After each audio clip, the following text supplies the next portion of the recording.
pasaje me va a servir precisamente para introducirnos al pensamiento de lo que vamos a estudiar hoy en este tercer tema que se llama Jehová, dicho en las letras del tetragramatón IHWH en el hebreo Yud Hei Vav Hei. En capítulo 3 de Éxodo, versículos 1 al 15, dice así: Cierto día Moisés se encontraba apacentando el rebaño de su suegro Jetro, quien era sacerdote de Madián. Llevó el rebaño al corazón del desierto y llegó al Sinaí, el monte de Dios, y allí el ángel del Señor se le apareció en un fuego ardiente en medio de una zarza. Moisés se quedó mirando lleno de asombro, porque aunque la zarza estaba envuelta en llamas, no se consumía. Esto es increíble, se dijo a sí mismo. ¿Por qué esa zarza no se consume? Tengo que ir a verla de cerca. Cuando el Señor vio que Moisés se acercaba para observar mejor, Dios lo llamó desde el medio de la zarza. Moisés, Moisés, aquí estoy, respondió él. No te acerques más, le advirtió el Señor. Quítate las sandalias porque estás pisando tierra santa. Yo soy el Dios de tu padre, el Dios de Abraham, el Dios de Isaac y el Dios de Jacob. Y cuando Moisés oyó esto, se cubrió el rostro porque tenía miedo de mirar a Dios. Luego el Señor le dijo: ciertamente he visto la opresión que sufre mi pueblo en Egipto. He oído sus gritos de angustia a causa de la crueldad de sus capataces. Estoy al tanto de sus sufrimientos. Por eso he descendido para rescatarlos del poder de los egipcios, sacarlos de Egipto y llevarlos a una tierra fértil y espaciosa. Es una tierra donde fluye la leche y la miel, la tierra donde actualmente habitan los cananeos, los hititas, los amorreos, los fereceos, los heveos y los jebuseos. Mira, el clamor de los israelitas me ha llegado y he visto con cuánta crueldad abusan de ellos los egipcios. Ahora ve, porque te envío al faraón, tú vas a sacar de Egipto a mi pueblo de Israel. Pero Moisés protestó: ¿quién soy yo para presentarme ante el faraón? ¿Quién soy yo para sacar de Egipto al pueblo de Israel? Dios contestó: yo estaré contigo. Y esta es la señal para ti de que yo soy quien te envía. Cuando hayas sacado de Egipto al pueblo, adorarán a Dios en este mismo monte. Pero Moisés volvió a protestar: si voy a los israelitas y les digo, el Dios de sus antepasados me ha enviado a ustedes, ellos me preguntarán, ¿y cuál es el nombre de ese Dios? Entonces, ¿qué le responderé? Dios le contestó a Moisés: yo soy el que soy. Dile esto al pueblo de Israel: yo soy, me ha enviado a ustedes. Dios también le dijo a Moisés: así le dirás al pueblo de Israel: Yahvé, el Dios de sus antepasados, el Dios de Abraham, el Dios de Isaac y el Dios de Jacob, me ha enviado a ustedes. Este es mi nombre eterno, el nombre que deben recordar por todas las generaciones. Hasta aquí lo que la palabra de Dios nos instruye. Cuando entramos a este tema y estamos tratando el gran tema de los nombres de Dios, la gran pregunta que obviamente surge en nuestras mentes es: ¿y cuál es el nombre de Dios? Porque mencionados cuando menos 20 títulos en este estudio, a lo largo de las semanas, estaremos estudiando, pero en sí, ¿cuál es el nombre personal de Dios? Sería la pregunta que nos hacemos. Ya lo hemos dicho que a Dios no podemos comprenderlo. Está fuera de nuestro alcance. Nuestra capacidad mental, nuestros límites físicos, los límites de este universo no pueden contenerlo y mucho menos comprenderlo simplemente porque nos rebasa. Así que cuando tratamos de acercarnos a la personalidad de Dios, la verdad es que lo único rescatable y por lo cual existen sus nombres es que Dios busca relacionarse con nosotros. Cuando hablamos de evangelio, no es hablar de que Dios existe, es hablar de que Dios quiere relacionarse con el ser humano. Y por eso se revela por medio de nombres. Esa es la razón. Ahora déjeme comentarle, por ejemplo, esta historia. Cindy Rich, que fue la fundadora de la organización Weight Watchers, esta mujer, los vigilantes de peso, nos ayuda a entender el porqué de la obesidad que una vez padeció. Escuchen su testimonio. Creo que ahora entiendo por qué me puse obesa. Las personas están hambrientas de relación y atención, y quizá era eso porque comía tanto. Quería llenar el vacío. A menudo le digo a mi nuera: abraza y besa a tu hija, no la dejes que pase hambre de amor. Y termina diciendo esta mujer: todos buscamos y esperamos algo. Quizás sea religión, quizás sea una persona, no lo sé, pero de lo que estoy segura es de que no es un gran pastel de chocolate. El gran el problema, el gran vacío que tenemos los seres humanos es de relación. No fuimos creados para estar solos. Así que Dios quiere llenar ese vacío que nosotros tenemos con respecto a tener relación. Cuando hablamos del nombre de Jehová, IHWH, según el tetragramatón, las letras consonantes como está dispuesto en el original en hebreo, puede ser considerado el nombre de Dios. Podríamos decir que efectivamente lo podríamos considerar así, porque lo identifica como persona. Y cuando lo identifica como persona, lo que quiere dar a entender es que quiere relacionarse con otras personas. Es decir, el nombre es funcional, más que solamente un título, más que solamente una forma de definirlo, lo que nos habla es de que quiere acercarse y relacionarse con las personas, lo acerca con la humanidad. Así que cuando entramos a este estudio, tenemos que tener claro que el nombre no funciona como a veces nosotros lo utilizamos en nuestra cotidianidad.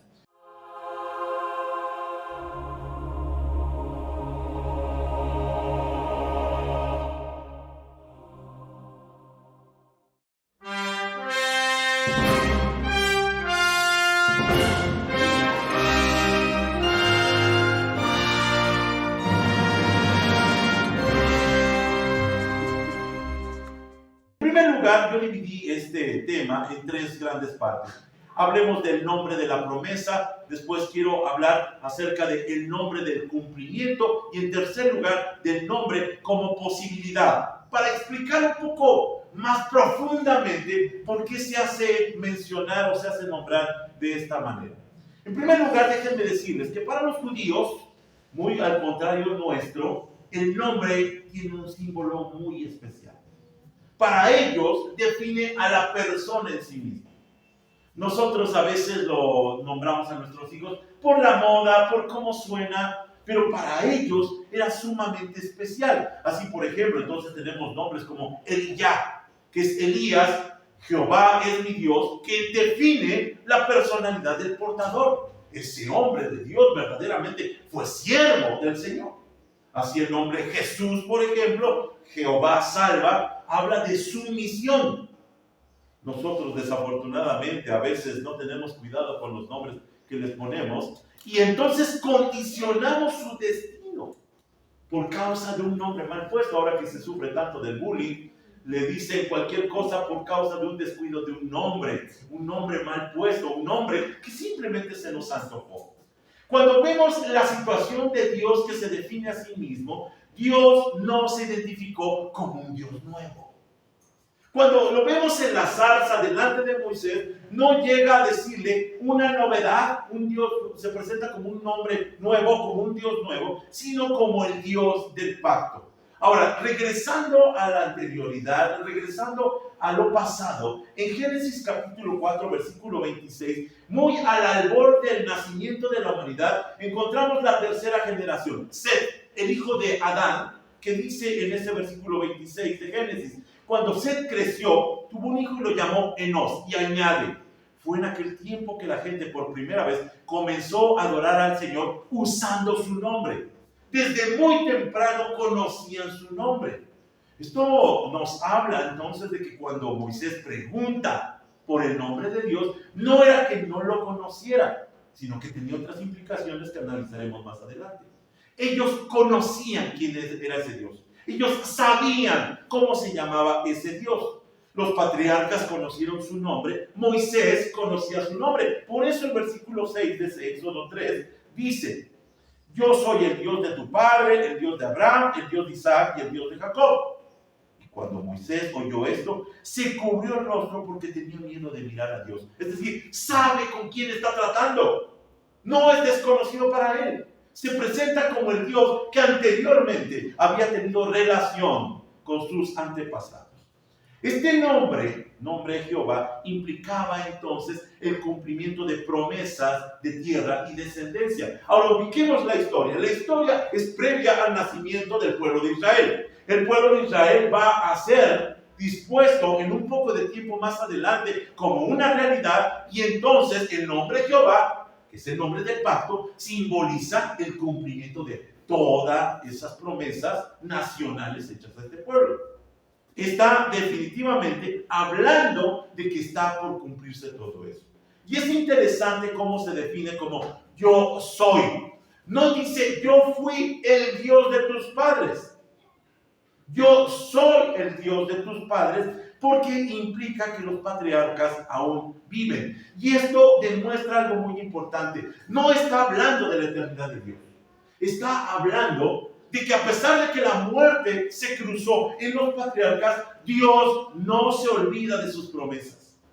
Dios va a cumplir sus promesas. Está hablando definitivamente de que la muerte no limita, sino que pueden vivir esperanzados, que llegado el tiempo, Dios cumplirá sus promesas. Ahora, ¿cómo lo utilizó el Señor Jesús?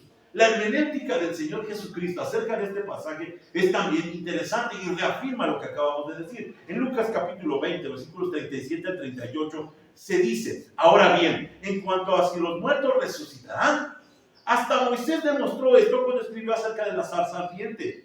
Mucho después de que Abraham, Isaac y Jacob murieron, él se refirió al Señor como el Dios de Abraham, el Dios de Isaac y el Dios de Jacob. Y añade: por lo tanto, Él es el Dios de los que están vivos, no de los muertos, porque todos están vivos para Él. Dios no se olvida, no evade la promesa.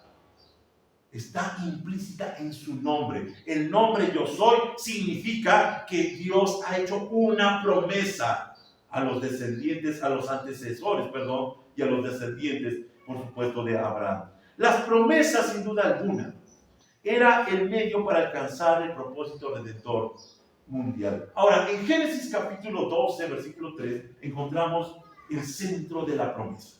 Esta es la promesa a la que se está refiriendo. Dicha a Abraham: bendeciré a quienes te bendigan y maldeciré a quienes te traten con desprecio. Todas las familias de la tierra serán bendecidas por medio de ti. Ahora, atención, porque muchos inmediatamente dicen: claro, se está refiriendo al nacimiento de la nación de Israel. Y la respuesta es no. Se está refiriendo al descendiente. ¿Quién es el descendiente? Jesucristo, el Mesías.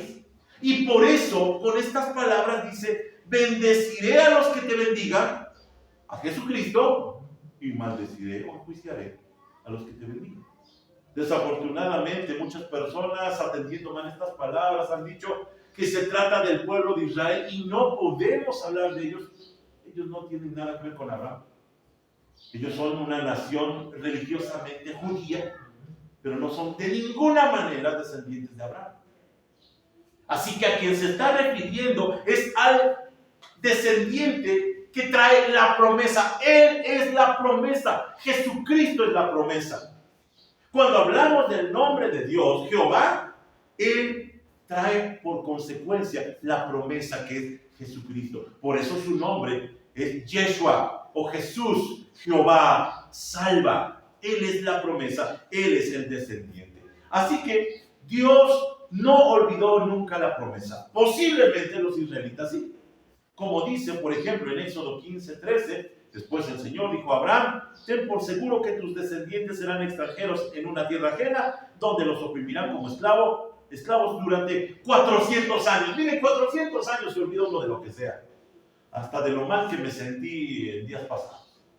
Seguramente lo olvidaron, pero Dios no. Y por eso comienza la narración en Éxodo capítulo 3, en los versículos 7 al 10, de esta manera. Luego el Señor le dijo: ciertamente he visto la opresión que sufre mi pueblo en Egipto. He oído sus gritos de angustia a causa de la crueldad de sus capataces. Estoy al tanto de sus sufrimientos. Por eso he descendido para rescatarlos del poder de los egipcios, sacarlos de Egipto y llevarlos a una tierra fértil y espaciosa. Es una tierra donde fluyen la leche y la miel, la tierra donde actualmente habitan los cananeos, los hititas, los amorreos, los fereceos, los heveos y los jebuseos. Mira, el clamor de los israelitas me ha llegado y he visto con cuánta crueldad abusan de ellos.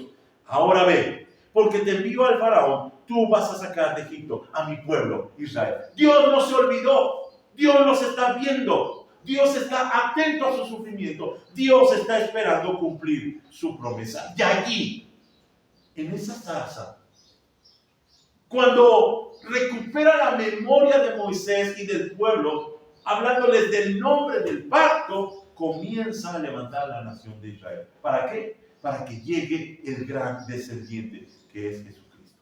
Déjenme hacer un pequeño paréntesis y hablar del valor de las promesas. Actualmente ya está muy perdido, ya somos muy fácilmente llevarnos a hacer responsabilidades, a hacer compromisos y no cumplirlos, desafortunadamente. Pero las promesas obligan, las promesas nos llevan a cumplir. Se cuenta de una mujer que estaba discutiendo con su marido y en medio de la discusión, en donde el marido le reclamaba de sus imperfecciones, esta mujer le dijo: no me casé contigo porque fueras perfecto, sino porque me hiciste una promesa. Y tu promesa de serme fiel compensaba tus defectos. Esta mujer pudo terminar diciendo: somos dos seres imperfectos que decidieron voluntariamente hacerse promesas.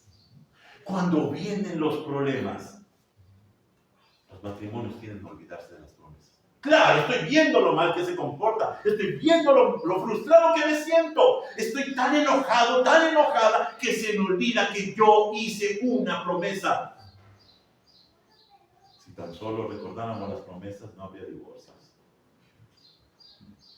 Dios no se olvida de la promesa, porque sabe que de eso dependen las relaciones.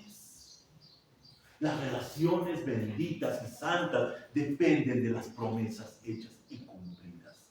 Las promesas son las que sustentan las relaciones entre dos partes. Así que el nombre Jehová es el nombre de la promesa. Segundo lugar, es el nombre del cumplimiento. No solamente promesa, sino cumplimiento. Y aquí regresamos a la historia. Porque después de que se ha anunciado el propósito de liberar a Israel, Moisés comienza por poner excusas. Dice en el versículo 11 en adelante: Moisés protestó: ¿quién soy yo para presentarme ante el faraón? ¿Quién soy yo para sacar de Egipto al pueblo de Israel? Dios contestó: yo estaré contigo y esta es la señal para ti de que yo soy quien te envía. Cuando hayas sacado de Egipto al pueblo, adorarán a Dios en este mismo monte. Pero Moisés volvió a protestar: si voy a los israelitas, les digo, el Dios de sus antepasados me ha enviado a ustedes, ellos me preguntarán: ¿y cuál es el nombre de ese Dios? Entonces, ¿qué les voy a responder? Y regresamos a la pregunta de partida: ¿cómo se llama? ¿Cómo se llama el Dios al que voy a representar? Ahora, aquí vamos a tocar una primera declaración de lo que está buscando Moisés, para que entendamos el cuadro. Conocer el nombre de Dios significaba o implicaba tener su autoridad para representarlo. Es decir, Moisés no está preguntando cómo se llama como si no supiera del nombre de la promesa, sino más bien estaba preguntando por la sustancia y el significado de ese nombre, algo así como la contraseña. ¿Cuál es la contraseña con la cual yo voy a ir y tener autoridad para hablar en tu nombre? Esto es muy importante porque él enseguida recibe por respuesta, según el versículo 14, yo soy el que soy.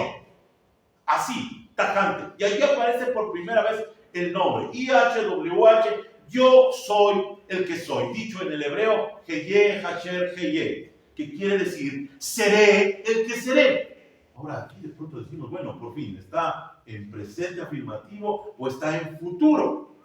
Pero aquí es interesante esta conjugación de ideas, porque cuando literalmente dice seré el que seré, se está haciendo una promesa de la presencia divina en la liberación. Es decir, te vas a dar cuenta quién soy por medio de lo que yo hago.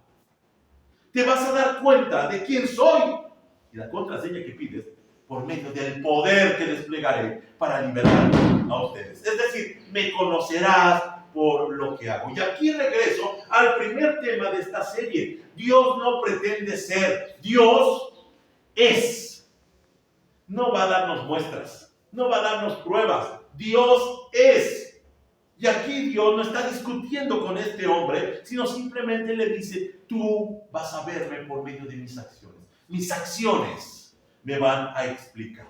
Aquí hay un gran contraste muy claro en el Antiguo Testamento.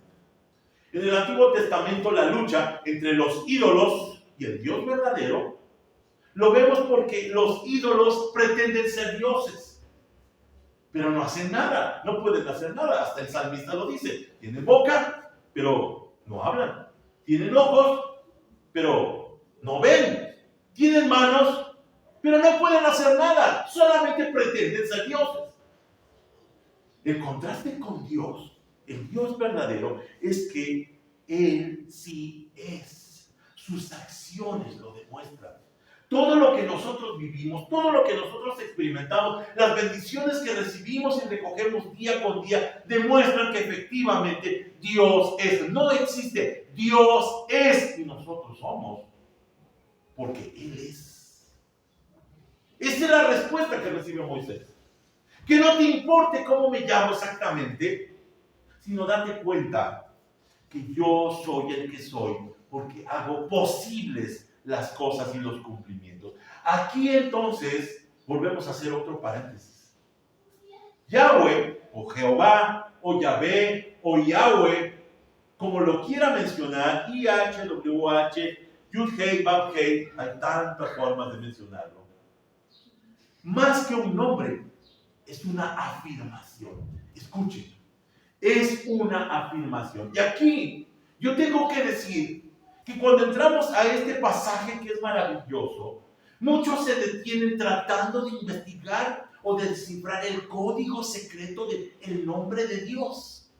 Eso es lo que buscan muchos. Se apasionan, se emocionan por algo semejante. Y entonces lo doctrinal se comienza a dividir. Por ejemplo, están los testigos de Jehová. Así se llama, dicen ellos. Ya vimos que es la conjugación de Adonai y la conjugación de IHWH. No se llama Jehová, no se menciona Jehová. O los católicos dicen, no, se llama Yahvé, y así lo encuentran en sus Biblias. Decimos los cristianos, bueno, se llama Jehová, porque así aparecen en las otras versiones. Retomar de las raíces hebreas. No, se llama Yahweh. Definitivamente no es lo importante el nombre, sino la afirmación.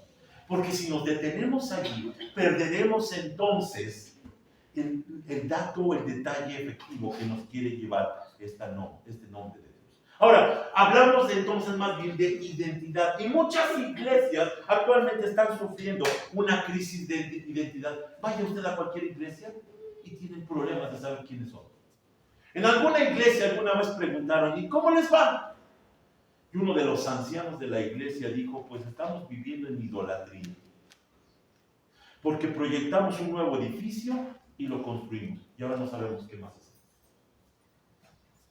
Esa es la historia de las iglesias. ¿Qué vamos a hacer? Ya sé, vamos a comprar un terreno y hacemos un templo.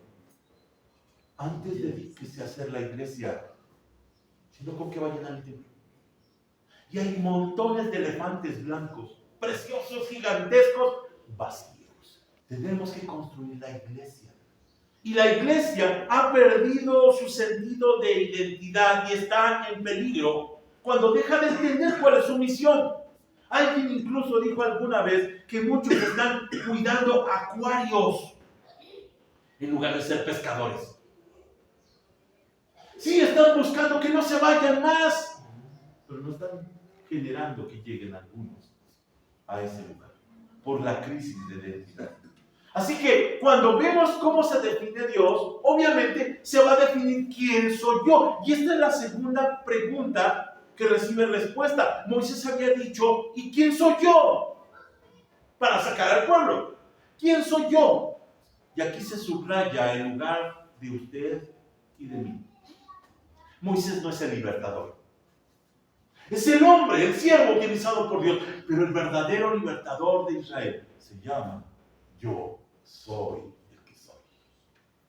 Nos ubica en nuestro lugar. Ahora cuando se buscan los títulos del apóstol, el profeta, el pastor, ¿quiénes somos nosotros?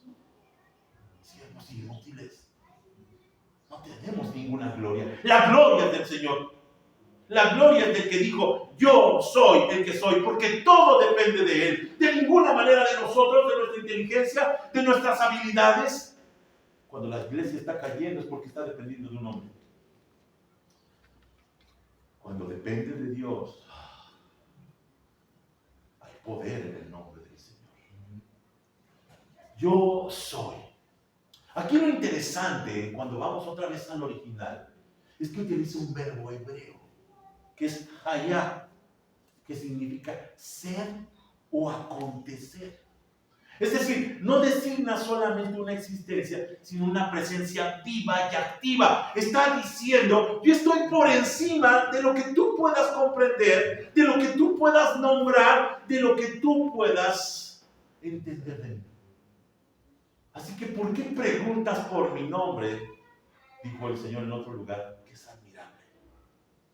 No lo vas a entender. Yo soy el que soy simplemente. Esto parece no solo un nombre entonces, sino la explicación que lleva a la revelación de su nombre. Apenas atisbamos muy de lejos para saber cómo se llama el Señor. Así que en tercer lugar, vemos el nombre de la posibilidad. Versículo 15.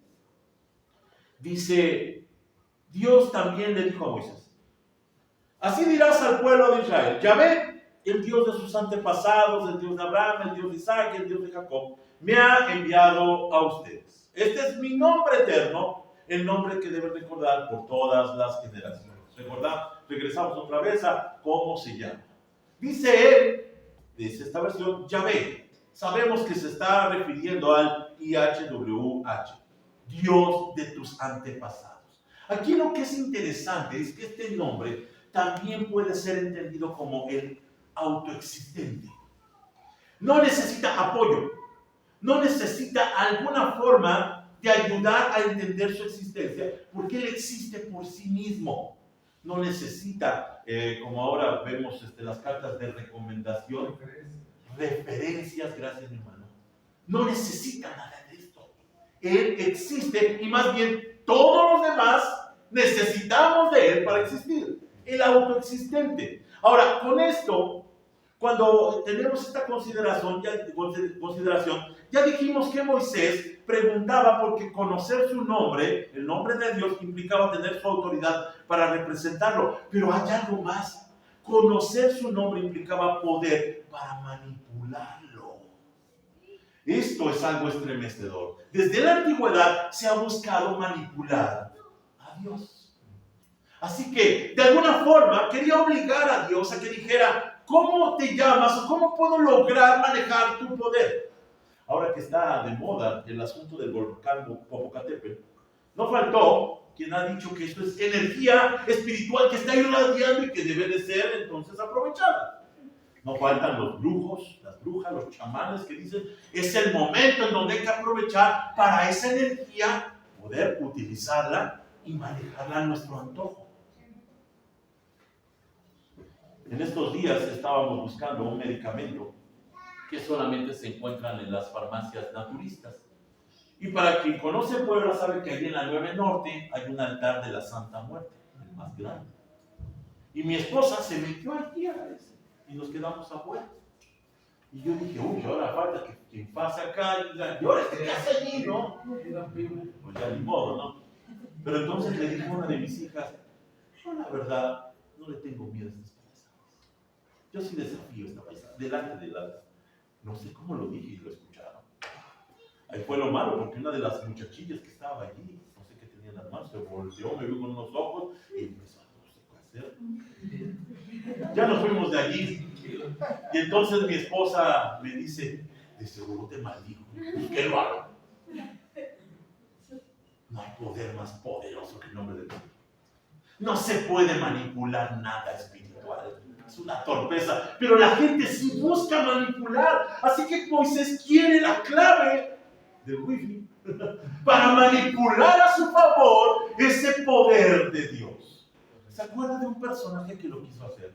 En Números capítulo 22 al 24 encontramos la historia de Balaam, el profeta falso que había contratado a Balac, el rey de Zippor, rey de Moab, para maldecir al pueblo de Israel. ¿Lo logró? No. Al contrario, bendijo al pueblo de Israel. No se puede manipular a Dios. Así que cuando yo estoy viendo que está buscando conocer el nombre como para manipularlo, cuando le dice yo soy el que soy, creo que es una evasión.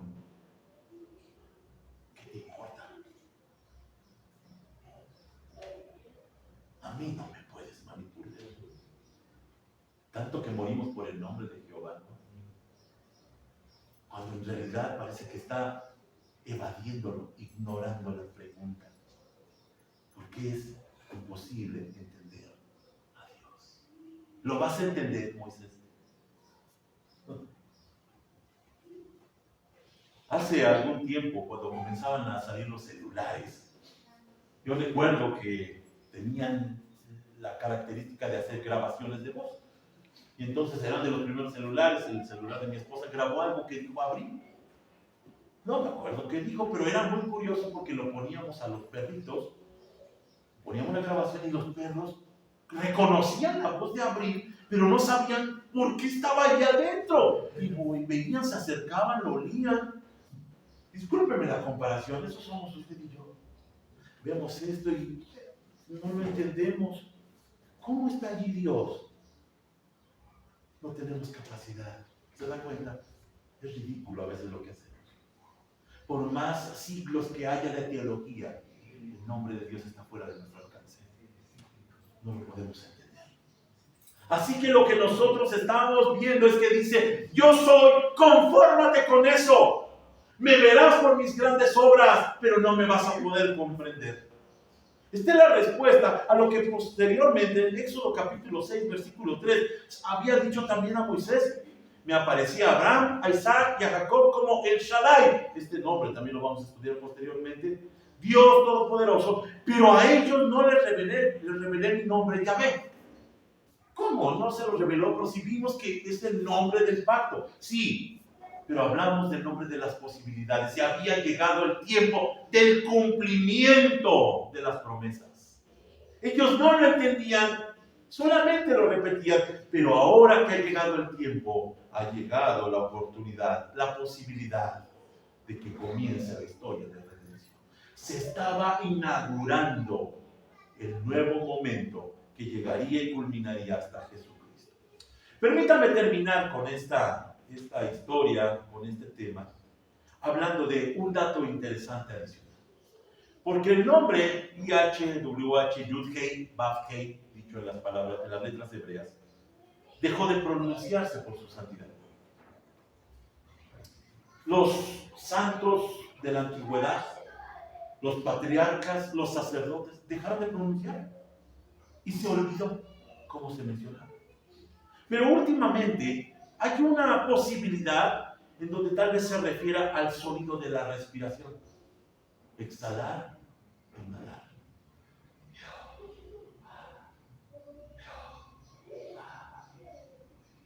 ¿Se da cuenta?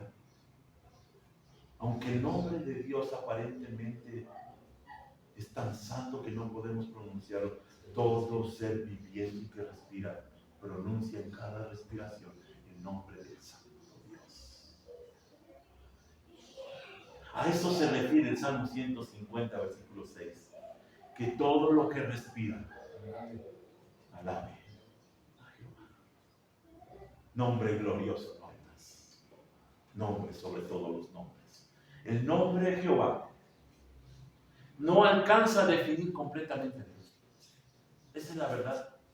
Nos quedaremos con un poco de incógnita, pero lo pone al alcance humano para relacionarnos con Él, quien lo conocemos por sus promesas cumplidas y sus posibilidades. Hoy el Señor está disponible. No tiene agenda muy cargada como para no atenderlo.